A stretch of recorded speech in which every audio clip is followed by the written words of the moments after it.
Salut à tous. Bienvenue pour cette vidéo numéro 2 et nos essais numéro 4, je ne sais plus.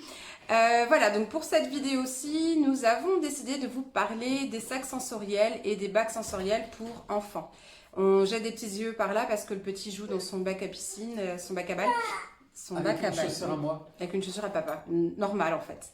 Voilà, donc on vous a fait un petit tutoriel de nos préparatifs pour vous montrer un petit peu comment procéder pour créer vos propres sacs sensoriels. Néanmoins, après l'avoir testé avec Elio, on a quelques petites rectifications à vous faire pour que ça se passe au mieux pour vous. Voilà, donc tout simplement, nous avons testé plusieurs sacs sensoriels, que ce soit à gel, à billes, version lave avec de l'huile, du vinaigre et du colorant. Ça, on vous le montre dans le tutoriel. Des perles de soja. Avec des perles de soja, du riz, avec du riz. Enfin bref, on en a essayé plusieurs et on a fait également donc un bac sensoriel. À base de lentilles, de polenta, de thé vert. Sur le thème de la savane. Voilà, sur le thème de la savane, exactement. Ça, c'est parce qu'il faut que je parle un peu dedans. Voilà, je me tais. mais non, vas-y. Et donc, en fait, voilà, notre retour concret sur la chose.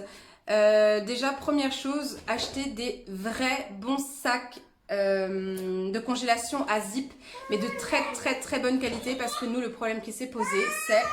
Qu'on a acheté de la marque Super U, pour pas la citer. C'est bon pour la congélation, mais dès que ça a besoin d'être hermétique, c'est pas top. Ce qui fait que du coup, on a eu des petites fuites avec la lave, avec le gel. Voilà. Donc, et le riz aussi, ça a fini par percer un petit peu. Donc, dans la mesure où on essaye quand même de sécuriser au maximum. Donc, vraiment, le sac, il faut qu'il soit de très bonne qualité. Et pour ne pas citer une deuxième marque, laquelle... Albal ou un truc comme ça, je pense voilà. que ça devrait faire. On pourra tester encore nous de notre côté pour vous donner le fin mot de l'histoire. Parce qu'en attendant, en tout cas, Elio a adoré. On va vous mettre aussi un petit bout de film. On ne sait pas si ce sera avant ou après. Mais en tout cas, il y aura un petit bout de film où Elio teste les sacs sensoriels et le bac. Et vraiment, ça a été fun. Par contre, on ne vous dit pas au niveau du bac sensoriel, comment vous dire, un enfant de 10 mois pratiquement s'éclate, mais en met partout. Donc voilà, si vous n'avez pas peur de salir votre chez vous, n'hésitez pas, lancez-vous parce que vraiment c'est top de les voir s'éclater, de jouer avec les matières. C'est un moment aussi de partage que vous pouvez avoir avec votre enfant, en tout cas c'est génial. Ensuite, deuxième chose qu'on pourrait vous dire, qui n'est pas... Alors, comme Elio était en train d'essayer de se lever tout seul sur la table à langer, enfin au niveau de la table à langer, on l'a rapatrié ici pour pouvoir finir notre vidéo rapidement. Et Coco, tu dis coucou. On va faire un tour sur la table à langer. Coucou. Donc, nous disions, donc sac solide. Ah oui, ne pas trop remplir vos sacs sensoriels parce que nous, par exemple, on avait... Voilà. Bah oui, t'as aimé, tout à fait, exactement. Simplement parce que si vous remplissez trop, nous on les a mis au sol en fait avec du scotch, vous pourrez le voir dans la vidéo. Si vous remplissez trop et qu'au moment de scotcher, ça va gonfler un petit peu le sac et je pense que ça fragilise également en fait la solidité. C'est ça. Simplement. Donc remplissez pas énormément, testez pour vérifier. Voilà, quoi dire de plus. Faut pas arriver aux limites du sac quoi. Voilà, dire, sinon, non surtout pas. Et pensez aussi à bien prendre des sujets, des objets, des choses qui ne sont pas à bord tranchant, à pointe, etc. Puisque effectivement, là aussi, ça peut abîmer votre sac. Voilà, donc on espère que cette vidéo vous plaira, que ça va vous donner des idées pour faire des activités pour vos petits loulous. En tout cas, nous, on a pris plaisir à le faire ensemble puisque ça a été un moment de partage avec papa. Et puis forcément avec bébé puisque nous avons pu jouer avec lui et faire de nouvelles découvertes. Voilà. Quelque chose d'autre à ajouter, papa? Non, c'était tout. Voilà. Donc sur ce, profitez bien de la vidéo. N'oubliez pas de nous faire un petit commentaire si vous êtes de passage. N'hésitez pas à aimer, à mettre un petit pouce bleu, à nous rejoindre sur Instagram et à activer la petite cloche pour les notifications lorsqu'il y a une nouvelle vidéo. Puisque pour l'instant, on n'a pas de programmation prévue. Ce sera au feeling en fonction de ce qu'on a envie de vous raconter, de ce qu'on a envie de vous partager. Et de ce qu'on fait. Voilà aussi, quand on a le temps, puisque quand on est parent, vous le savez, on n'a pas toujours la possibilité. On n'a jamais le temps. Voilà. On se le prend. Exactement. Et on continuera à le prendre. En tout cas, voilà, on vous fait des gros bisous. On vous souhaite une très belle journée.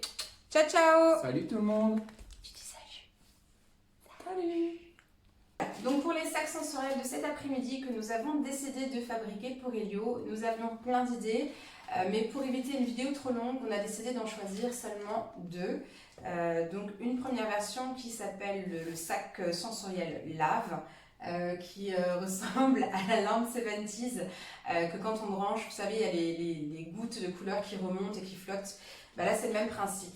Donc pour ce faire, on va utiliser l'huile la plus transparente possible, sachant que l'huile pour bébé est plus jolie, mais bien plus chère. Parce que je crois que j'avais vu une bouteille moins chère, elle était déjà à 5 € et quelques. Voilà, celle-ci, elle nous a coûté moins de 2 €. Il me semble. 2 €, ouais, voilà, à peu près. À peu près. Donc, celle-ci, c'est une 4 graines. Voilà. En tout cas, elle est pas trop foncée. Je ne sais pas si vous voyez bien, mais elle est assez transparente. Les eaux d'huile sont trop foncées, enfin trop jaunâtres en fait. Voilà. Ensuite, nous avons donc pour se faire du vinaigre blanc et des colorants alimentaires comme ceci. Donc, nous avons décidé de faire 2 sacs. Non, il n'y a pas d'eau du tout. C'était une bonne question, mais il n'y a pas d'eau dedans. Donc nous avons décidé 2 couleurs. Nous allons faire du rouge et du vert. Voilà papa, voici. Pour le reste, on verra ensuite. On vous parlera du reste après. Voilà. Du rouge et du vert. Du rouge et du vert. Nous avons besoin de toutes les couleurs. Donc pour des raisons techniques et de rapidité de vidéo, puisque sinon elle aurait été trop longue, nous avons décidé d'accélérer et de passer en voix off. Donc comme vous pouvez le voir, nous remplissons le sac avec l'huile. Là pour le coup, il y en avait un petit peu trop, donc vous pouvez diminuer la quantité de presque moitié. Par contre pour le vinaigre, vous pouvez mettre beaucoup plus. Nous, pour la deuxième étape, enfin le deuxième sac, nous en avons mis un demi-pot en verre. Vachement plus sympa.